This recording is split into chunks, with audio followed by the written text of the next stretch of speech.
نہیں ہے؟ وہ گل کیوں نہیں ہے؟ سرو کیوں نہیں ہے؟ اس لیے کہ گل تو باغ میں ہوتا ہے، گل تو چمن میں ہوتا ہے، سرو تو باغ میں ہوتا ہے، مگر حضور کسی باغ میں نہیں، بلکہ سارا باغ حضور میں۔ توجہ، حضور باغ میں نہیں ہے، حضور باغ میں نہیں، سارا باغ حضور میں۔ اور امام اس کو کتنی اچھے انداز سے بیان کرتے ہیں۔ لوگ کہتے ہیں آپ لوگوں کی گفتگو احمد رضا کے بغیر پوری کیوں نہیں ہوتی؟ ہم کہتے ہیں احمد رضا کی طرح کوئی بات بھی کرتا ہو 14ویں صدی میں تو اس کو بھی لا کر بتا دو، ہم اسی طرح بات کریں گے، اسی کو کوٹ کریں گے۔ کیسا بیان کیا؟ اردو ادب کے اوپر 14ویں صدی میں میرے امام کا احسان ہے۔ لوگ تو اپنی لیلاؤں کی زلف اور رخسار کی باتوں میں الجھے ہوئے تھے، وہ احمد رضا ہے جس نے فن شاعری کو بھی کلمہ پڑھا کر مسلمان کیا۔ اسے احمد رضا کہتے ہیں، یہ کوئی مبالغہ نہیں ہے، حقیقت ہے۔ دیکھو کس طرح کی بات کی ہے۔ اللہ اکبر، توجہ فرمائے۔ کہتے ہیں وہ گل ہے لبہائے نازک ان کے۔ اب میں زمین والوں سے مخاطب نہیں ہوں، منبر پر اگر اہل علم کے ساتھ اہل عشق ہے تو میں ان کی بھی دعائیں چاہتا ہوں۔ احمد رضا کہتے کس کو ہیں؟ رضا بریلوی کہتے کس کو ہیں؟ کیا وہ گل ہے لبہائے نازک ان کے، ہزار جھڑتے ہیں پھول جن سے۔ وہ گل ہے لبہائے نازک ان کے، پھول سے کبھی پھول نہیں جھڑتے، پھول سے کبھی پھول نہیں جھڑتے، لیکن یہ کیا لبہائے نازک پھول ہے کہ وہاں پھول سے پھول جھڑ رہے ہیں۔ وہ گل ہے لبہائے نازک ان کے، ہزار جھڑتے ہیں پھول جن سے۔ گلاب گلشن میں دیکھے بلبل، یہ دیکھ گلشن گلاب میں۔ اگر پورا گلشن گلاب میں دیکھنا ہو تو ذات مصطفیٰ جان رحمت کو دیکھ لیا جائے۔ اور کہتے ہیں انہی کی بو مایہ سمن ہے، انہی کا جلوہ چمن چمن ہے، انہی سے گلشن مہک رہے ہیں، انہی کی رنگت گلاب میں ہے۔ اور ایک مقام پر کہتے ہیں وہی جلوہ شہر بشیر ہے، وہی اصل عالم دیر ہے، وہی نیر ہے، وہی بیر ہے، وہی پاٹ ہے، وہی دھار ہے۔ اللہ اکبر۔ تو میرے آقا علیہ السلام کے پیارے دیوانوں، جس وقت ام معبد نے برکت والے کا حلیہ بیان کیا، اس کے شوہر نے کہا کتنا حسین ہے وہ، کتنا خوبصورت ہے وہ، کتنا جمیل ہے وہ، ایک جھلک میں بھی دیکھ لوں۔ وہ گیا کدھر ہے تو پتہ بتایا ادھر کو گیا ہے، اور بالآخر اپنے شوہر کو لے کر اور اپنی فیملی کو لے کر ام معبد پہنچی مدینہ منورہ، اور لوگوں سے پوچھتی وہ برکت والا کہاں ہے، وہ برکت والا کہاں ہے، وہ برکت والا کہاں ہے۔ لوگ کہتے کون برکت والا، کون برکت والا؟ اب بتا بھی نہیں پاتی کہ کون ہے، کیونکہ اپنا نام اس نے اپنی مرضی سے خود حضور کا نام رکھ لیا تھا برکت والا۔ لیکن اللہ اللہ، اچانک برکت والا ڈھونڈ رہی تھی۔ صدیق اکبر کسی کام سے جا رہے تھے، دکھ گئے، شور کا وہ دیکھو اس کا ساتھی ہے، اس جوان کا ساتھی وہ شخص ہے۔ وہاں پہنچے اور پوچھا ابو بکر صدیق سے وہ تیرا برکت والا صاحب کدھر ہے؟ آپ مسکرا پڑے، اچھا آپ ملنا چاہتی ہیں؟ لے کر کے گئے، اور اس کے بعد جیسے ہی پہنچے ام معبد کے شوہر نے دیکھا اور دیکھ کے کہا واللہ یہ کسی جھوٹے کا چہرہ نہیں، یہ تو سچے کا چہرہ ہے۔ اور پھر کہا آپ کیا کہتے ہیں؟ تو جو کہا کلمہ پڑھ کے وہ سب کے سب مسلمان ہو گئے۔ اندازہ فرمائے میرے آقا علیہ السلام کے پیارے دیوانوں، اصل میں ہمیں اپنے بچوں کو حضور کی عظمت بتانی ہوگی، ہمیں اپنی نسلوں کو حضور کی سیرت بتانی ہوگی۔ ایک آخری بات اس عنوان سے کرتا ہوں، پھر اینڈ کی طرف چلتے ہیں، ذرا توجہ کرنا۔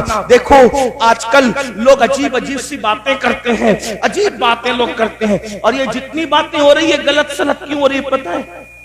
صرف حسد میں، بغض میں، صرف لوگوں کو حکمرانی کا بھوت سوار ہے دنیا میں، اس لیے لوگ ایسی باتیں کر رہے ہیں، لیکن حقیقت سے کوئی تعلق نہیں۔ حضور جتنے اچھے، صحیح سیرت پیش کروں کیسے حضور ہے. دیکھیے حضور کی شان کیا ہے, حضور کی سیرت کیا ہے. توجہ کرو, دھیان سے سنو, کسی کو بتانے کام آئے گا. کہتے ہیں جب اللہ کے رسول علیہ السلام نے مکے کی سرزمین پر نبوت کا اعلان کیا, اعلان نبوت کیا, تو مکے کے گھر گھر میں جھگڑا ہو گیا. اعلان نبوت سے جھگڑا ہو گیا کیونکہ وہ کچھ لوگ غلطی پر تھے, ان کے بچے سچائی پر آئے, انہیں دکھ ہوا.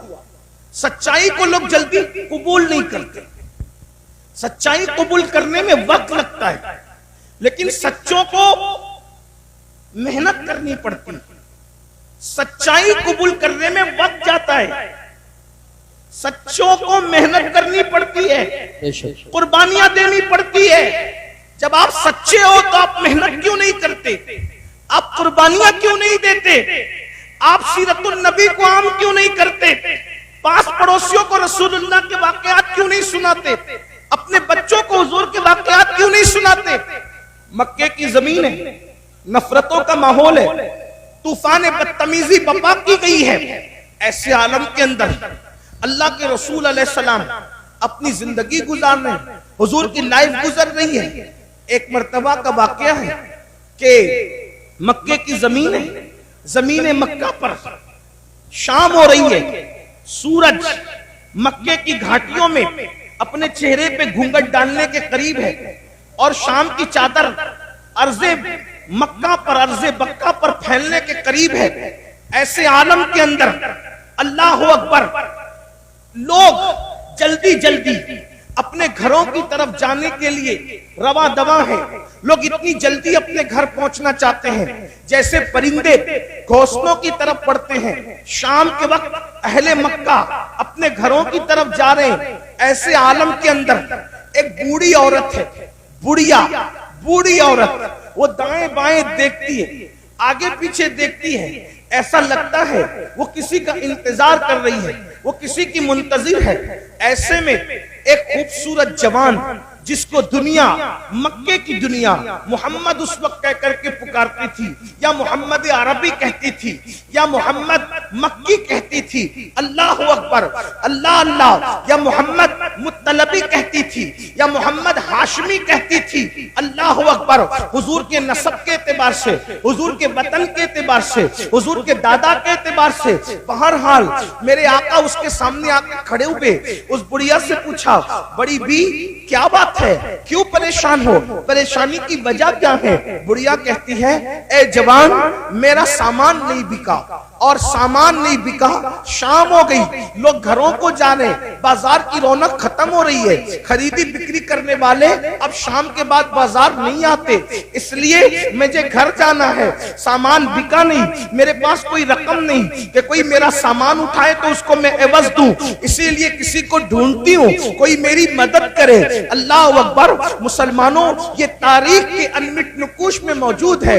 حضور نے اس بڑھیا سے کہا, بڑی بی لا, میں تیرا سامان اٹھا دیتا ہوں. اس کا سامان اٹھایا, اس کے پیچھے پیچھے چلے, اور اس کے بعد جب اس کا گھر آیا تو بڑھیا نے کہا, یہی میرا گھر ہے, سامان رکھ دو. سامان رکھ کر بڑی معصومیت سے کہا, اچھا بڑی ماں میں چلتا ہوں. اور بڑھیا نے کہا, تو کتنا اچھا, مکے کی زمین پر ایسے لوگ رہتے ہیں, ان میں تو کتنا اچھا, کتنا پیارا, کتنا سادہ. اللہ اکبر. میرے پاس رقم نہیں دینے کو, لیکن تیری پیاری پیاری صورت دیکھ کر مجھے تجھ پہ پیار آتا ہے. سوچا رقم نہیں دے سکتی, تو بڑھیا سے کہا, مائی اگر تو مزدوری نہیں دے سکتی, میں تو مزدور بھی نہیں ہوں, انسانیت کے ناطے میں نے تیرے ساتھ احسان کیا ہے. بڑھیا نے کہا, تو نے مجھ پہ احسان کیا, میں تجھ پہ احسان کرنا چاہتی ہوں. بڑی اماں, کون سا احسان؟ چند الفاظ تیرے دامن میں ڈال دوں تاکہ تجھے کام آئے, میں تجھے نصیحت کروں تاکہ تجھے کام آئے. اللہ اکبر. آقا علیہ السلام نے مسکراتے ہوئے کہا, اچھا مائی بولو کیا نصیحت کرتی ہو. اس بڑھیا نے کہا, اس مکے کی زمین پر محمد نام کا ایک جوان ہے. توجہ کرنا مسلمانوں, کتنا غلط پروپیگنڈے کا نقصان ہوتا ہے, غلط پروپیگنڈے کے بھیانک نتائج کیا ہوتے ہیں, لیکن غلط پروپیگنڈے کو کس طریقے سے ختم کیا جاتا ہے یہ اللہ کے رسول نے بتایا ہے. اللہ اکبر, اللہ اکبر. اس بڑھیا نے کہا, ایک جوان ہے, اس کا نام محمد ہے اور وہ عبد المطلب کا پوتا ہے، عبداللہ کا بیٹا ہے، ابو طالب کا بھتیجا ہے۔ بیٹا اس نے ایسی باتیں کرنی شروع کی کہ گھر گھر میں جھگڑا ہو گیا، گھر گھر میں فساد ہو گیا، آپس میں پھوٹ پڑ گئی اور لوگ اس کی طرف تیزی سے جا رہے ہیں۔ اور بیٹا میں نے سنا ہے کہ اس کی زبان میں اتنا اثر ہے، اس کی زبان میں اتنی تاثیر ہے کہ جو اس کے قریب جاتا ہے اسی کا ہو کر رہ جاتا ہے، جو اس کے قریب جاتا ہے اس پر اس کا بھی جادو چل جاتا ہے۔ بیٹا تو اس کے قریب کبھی مت جانا، تو اس کے قریب کبھی مت جانا، ورنہ اس کا جادو تجھ پر بھی چل جائے گا، تو اس سے متاثر ہو جائے گا۔ اللہ اکبر۔ اپنے خلاف اپنے منہ پر اپنے حوالے سے بات سن کر حضور کو غصہ نہیں آیا، حضور کو جلال نہیں آیا۔ اللہ کے رسول نے کیا فرمایا؟ مائی کیا تم نے محمد کو دیکھا ہے؟ اس نے کہا نہیں دیکھا۔ کیا تم نے ان کی باتیں خود سنی ہے؟ نہیں میں نے نہیں سنا، لوگوں سے سنا۔ اب میرے آقا کتنی معصومیت سے کہتے ہیں، فرماتے ہیں بڑی بھی جس محمد کی تم مخالفت کر رہی ہو، جس محمد کے خلاف تم باتیں کر رہی ہو، اگر میں کہہ دوں کہ وہ محمد میں ہی ہوں تب تم کیا کرو گی؟ اتنا سننا تھا۔ وہ جذبات میں آ کر کہتی ہے واللہ اگر وہ محمد تم ہی ہو تو میں بھی تمہارا کلمہ پڑھ کے مسلمان ہو جاؤں گا۔ سبحان اللہ، ماشاءاللہ، غور فرمائیں، واہ واہ واہ، اندازہ فرمائیں۔ اللہ کے رسول علیہ یا السلام رسول اللہ، اللہ کے رسول علیہ السلام زندہ باد، اپنے کردار سے، اپنے اخلاق سے، زندہ باد، اپنی سیرت طیبہ سے لوگوں کے دلوں کو اس طرح سے فتح کیا۔ میرے آقا علیہ الصلوۃ والتسلیم کے پیارے دیوانوں، آج گناہوں کا سیل رواں ختم کرنا ہے تو لوگوں کے دل میں عشق پیدا کر، اور عشق رسول پیدا کرنا ہے تو لوگوں کو حضور کی سیرت طیبہ بتائیں، کیونکہ جس دل میں آقا کا عشق پیدا ہو، جس دل میں حضور کی محبت پیدا ہو، جس دل میں حضور کا پیار پیدا ہو، اس دل کے اندر گناہ کی محبت نہیں رہے گی، گناہ کا پیار نہیں رہے گا۔ جس نے بھی حضور سے عشق کیا، جس نے بھی حضور سے پیار کیا، وہ پھر گناہوں کے اندر نہیں رہ سکا، وہ گناہوں کے دلدل سے باہر نکلا، وہ جرائم کے دلدل سے باہر نکلا۔ حضور علیہ السلام کا عشق ہے ہی ایسا جو انسان کو گناہوں کے دلدل سے نکال کر نیکیوں کی شاہراہ پر لا کر کے کھڑا کرتا ہے۔ آپ کو نہیں پتا مکے کے لوگ ماں کی گود سے شراب پینے کے عادی تھے، لیکن جب ان کے سینوں میں عشق مصطفیٰ پیدا کیا گیا تو ان لوگوں نے شراب کے مٹکے توڑ دیے۔ میرے بھائیوں، آج ہم لوگ عشق مصطفیٰ کی خوب بات کرتے ہیں، محبت رسول کی خوب بات کرتے ہیں، لیکن آپ مجھے بتائیے نا، اللہ اکبر، میرے بھائیوں آپ مجھے بتاؤ، عشق مصطفیٰ کی بات تو کرتے ہیں، کیا ہمارے سینوں میں عشق بھی ہے؟ ہمارے سینوں میں محبت بھی ہے؟ اللہ اکبر۔ حضرت سلیمان علیہ السلام پر جو اللہ نے صحیفہ اتارا تھا اس میں یہ بات لکھی ہوئی تھی، کیا لکھی ہوئی تھی؟ کہ جس کو ہم دیکھتے ہیں کہ اس کے دل میں ہماری محبت کی بجائے گناہ کی محبت ہوتی ہے اس کے دل میں، تو ہم اپنی محبت اس سے چھین لیتے ہیں۔ اللہ اکبر۔ یعنی جو گناہ سے پیار کرے اس کے دل میں اللہ رسول کی محبت کبھی جگہ کر ہی نہیں سکتی۔ اب آپ اپنے دلوں کو ٹٹولیے میرے بھائیوں، اپنے سینوں کو ٹٹولیے، کیا ہمارے سینے میں عشق مصطفیٰ ہے یا پھر گناہ کی محبت ہے؟ یاد رکھیے، اگر ہمارے سینے میں گناہ کی محبت نہ ہوتی تو ہم لوگ کیا چوری کرتے؟ ہم میں سے کوئی چوری کرتا؟ ہماری قوم کے اندر کوئی چور ہوتا؟ اگر ہمارے سینے میں گناہ کی محبت نہ ہوتی تو کیا ہماری قوم کے اندر کوئی زانی ہوتا، کوئی شرابی ہوتا، کوئی تاش کے پتے کھیلنے والا ہوتا، کوئی ماں کی نافرمانی کرنے والا ہوتا، کوئی ماں کے خلاف باتیں کرنے والا ہوتا، کوئی باپ کے خلاف باتیں کرنے والا ہوتا؟ دیکھو آج کے نوجوان عشق مصطفیٰ کی بات بھی کرتے ہیں۔ جب میرے جوان کہتے ہیں اللہ اکبر غلامی رسول میں موت بھی قبول ہے، ہم کہتے ہیں میرے بھائی ابھی موت کی اور مرنے کی ضرورت نہیں ہے، نبی کی غلامی میں ابھی مرنے کی ضرورت نہیں ہے، ابھی نبی کی غلامی میں صرف زندگی گزار دو، یہ بڑی بات ہے۔ آپ مجھے بتائیں جو قوم نبی کی غلامی میں زندہ نہیں رہ سکتی وہ قوم نبی کی غلامی میں موت کیا قبول کر سکتی ہے؟ میرے بھائی داڑھی رکھنے تو تجھے شرم آتی ہے، اور کرتا پاجامہ پہننے تو تجھے شرم آتی ہے، اور ٹوپی پہننے تو تجھے شرم آتی ہے، مسجد میں جانے کو تو تیرا دل نہیں چاہتا، تو جو نبی کے عشق میں، نبی کی محبت میں زندگی نہیں گزار سکتا وہ نبی کی محبت میں مر کیا سکتا ہے؟ نعرے لگا کر کے خود کو پریشان نہ ہو، دوسروں کو پریشان نہ کرو۔ میرے عزیز زندگی گزار لو عشق رسول میں، یہی بہت بڑی بات ہے۔ اور جو عشق رسول میں جیے گا وہ کبھی کسی کی حق تلفی نہیں کرے گا۔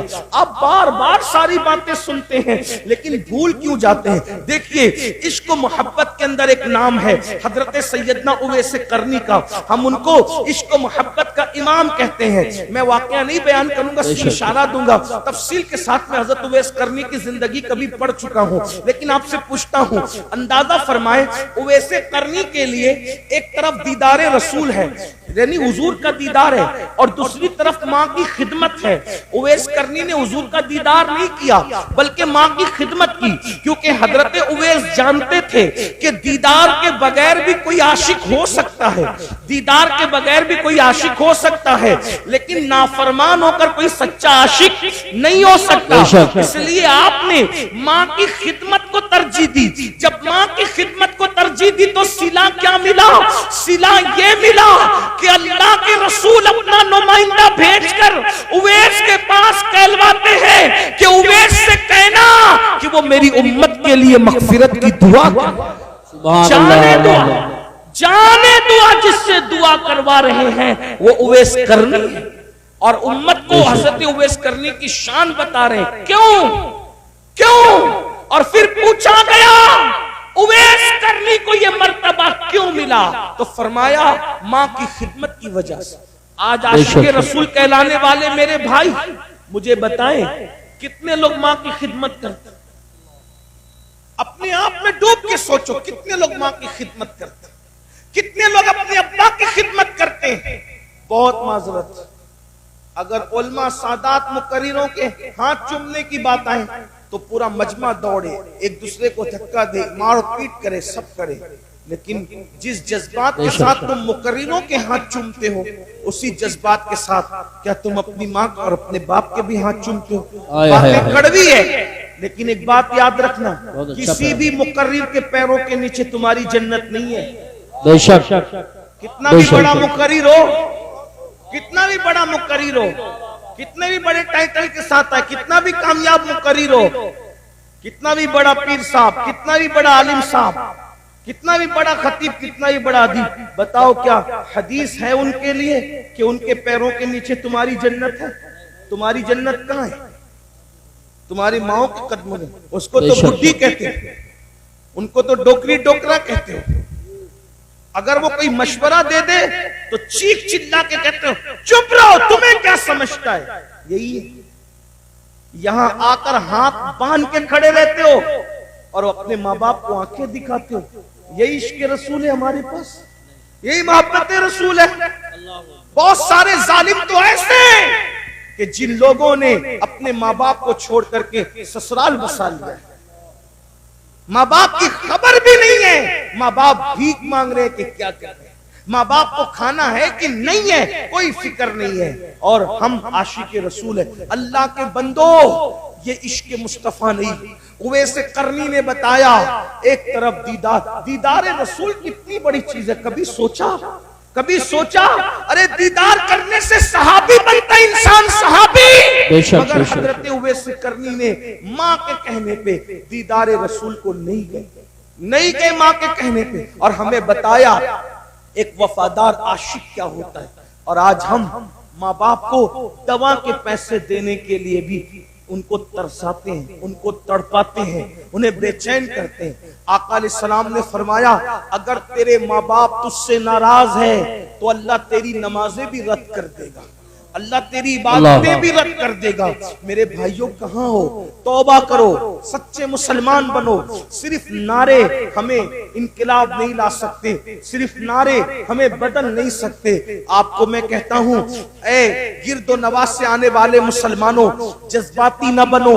حالات کا مقابلہ کرنا ہے تو عمل کے میدان سے کرو، مسجدوں کو آباد کرو، ماں باپ کے فرما بردار بنو، حلال رزق کو، روزی کو لازم پکڑو، عبادت کرو، اللہ کی بارگاہ میں گڑ گڑاؤ، اپنے گناہوں سے توبہ کرو، رب کی بارگاہ میں رجوع کرو، ایک سچے عاشق کی طرح بنو۔ آئیے بات کو اختتام کی طرف پہنچاتے ہوئے، جب دل میں عشق آتا ہے تو گناہ کی نفرت کیسے پیدا ہوتی ہے؟ جب دل میں محبت رسول آتی ہے تو گناہ کی نفرت کیسے پیدا ہوتی ہے؟ ہزاروں واقعات تاریخ میں موجود ہے۔